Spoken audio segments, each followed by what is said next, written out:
Nah, teman-teman, cara singkat ini perjalanan kita semua, mulai daripada kehidupan dunia ini, kemudian nanti kita pasti siapapun, mau suka atau tidak suka, nggak mau bahas atau mau bahas, ya tetap akan menghadapi namanya kematian.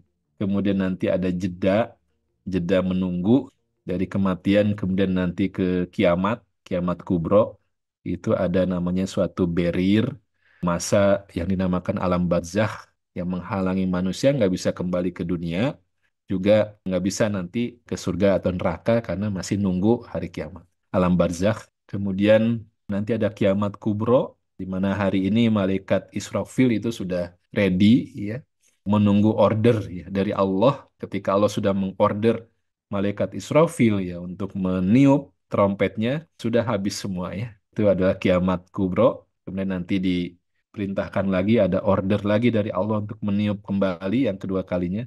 Maka semua dibangkitkan dan di situ akan ada three junction ya. Ada persimpangan jalan gitu. Kalau teman-teman jalan di hutan, kemudian tiba-tiba bercabang, ujungnya itu mentok, buntu, tapi kemudian memberikan dua pilihan, kanan atau kiri. Nah, itu persimpangan. Nanti juga begitu, setelah dibangkitkan, maka nanti akan ada persimpangan.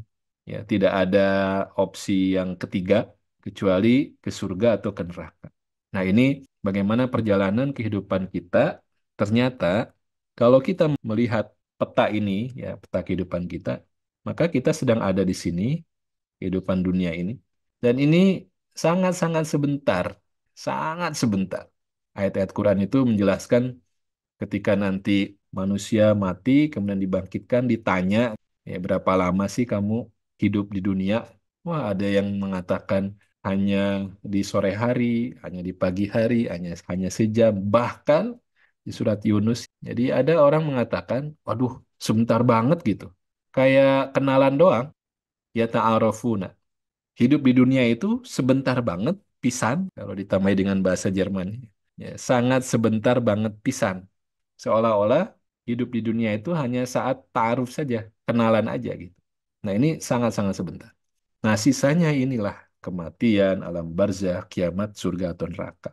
Yang semuanya episode-episode berikutnya itu, perjalanan kehidupan kita berikutnya, sangat ditentukan oleh ini, bagaimana kehidupan kita hari ini di dunia ini.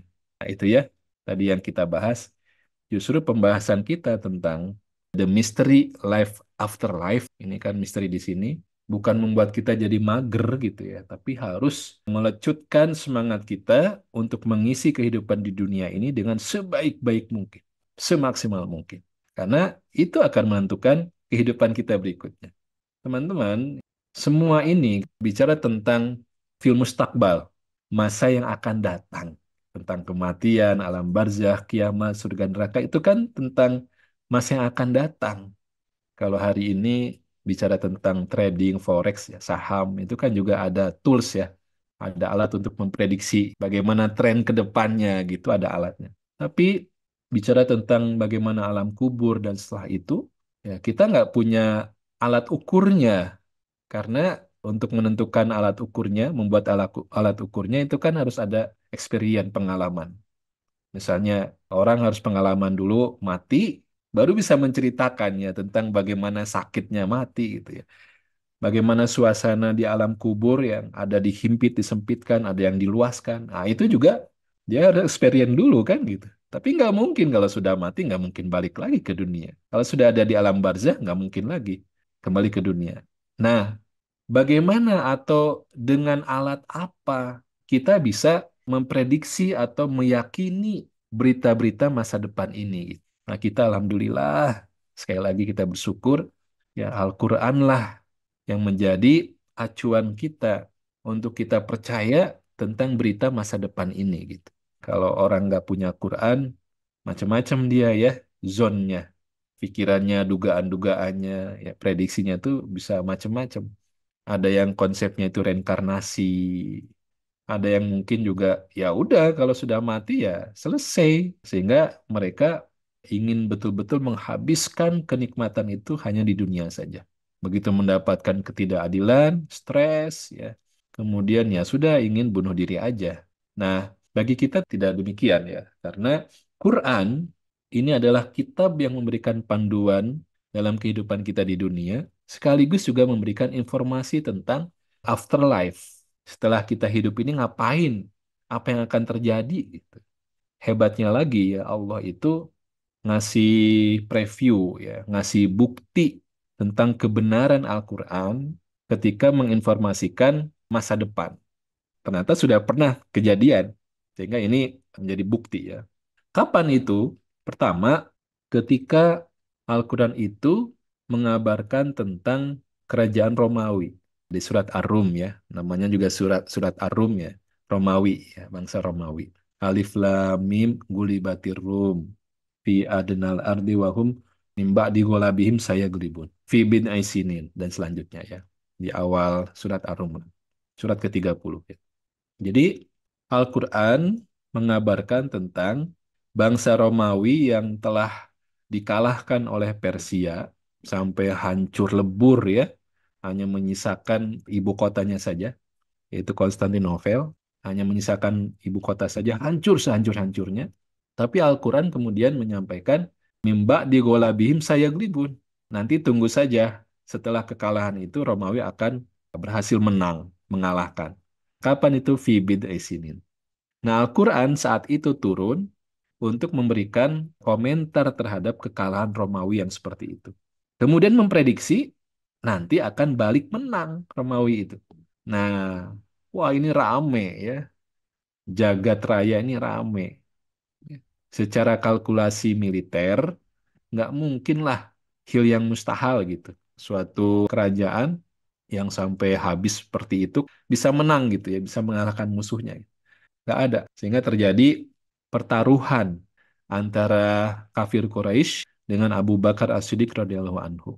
Abu Bakar itu yakin dengan kebenaran Quran, orang-orang Quraisy itu yakin dengan ilmunya, ya, dengan pengetahuannya, dengan perhitungannya, ya. Nah, di sini. Nah, singkat cerita ternyata benar nggak nyampe 9 tahun Romawi berhasil kembali menang, mengalahkan ya Persia. Nah, ini kan saat itu Al-Quran mengabarkan masa depan gitu. Tapi masa depannya masih di dunia. Dan itu terbukti gitu. Betul. Kemudian contoh yang kedua, bagaimana benarnya ya, kabar masa depan Al-Quran. Kalau kita baca surat Tabat Yada. Surat apa itu? Kadang kalau disebutkan surat Al-Lahab, apa awalnya ya? Tapi kalau disebut surat Tabat Yada, nah hafal kita ya. Nah, insya Allah. Nah ini kan surat yang juga mengabarkan tentang masa depan. Ya. Tabat yada abi lahabi wa tab. Ya. Saat itu Abu Lahab masih hidup. Abu Lahab masih hidup, ya, Pak. Tapi kemudian turun surat tentang informasi akan celakanya Abu Lahab ini. Akan dihinakannya Abu Lahab ini. Abu Lahab masih hidup. Ya. Suratnya turun tentang dirinya gitu.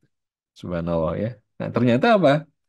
Sebetulnya gampang kan kalau ingin membuktikan Al-Quran bohong, sudah saja Abu Lahab itu beriman gitu saat itu. Beriman aja. Ya, sehingga Qurannya jadi salah gitu ya memprediksi ya. Tapi sodaqallah ya ternyata apa yang disebutkan oleh Al-Quran benar terjadi. Ya, Abu Lahab kemudian mati, kematiannya juga sangat mengerikan, bau luar biasa, kemudian tidak ada yang siap untuk menguburkan, sehingga nanti si jenazahnya, si mayatnya itu didorong ya pakai kayu panjang ya sekian meter gitu ya supaya dimasukkan ke dalam liang kubur. Nah, jadi ini dua dua contoh bagaimana akurasi, bagaimana ketepatan Al-Quran dalam mengabarkan masa depan. Ini yang akan membangun keyakinan kita ya terhadap kabar afterlife ya, kehidupan setelah kita hidup di dunia ini dari Al-Quran.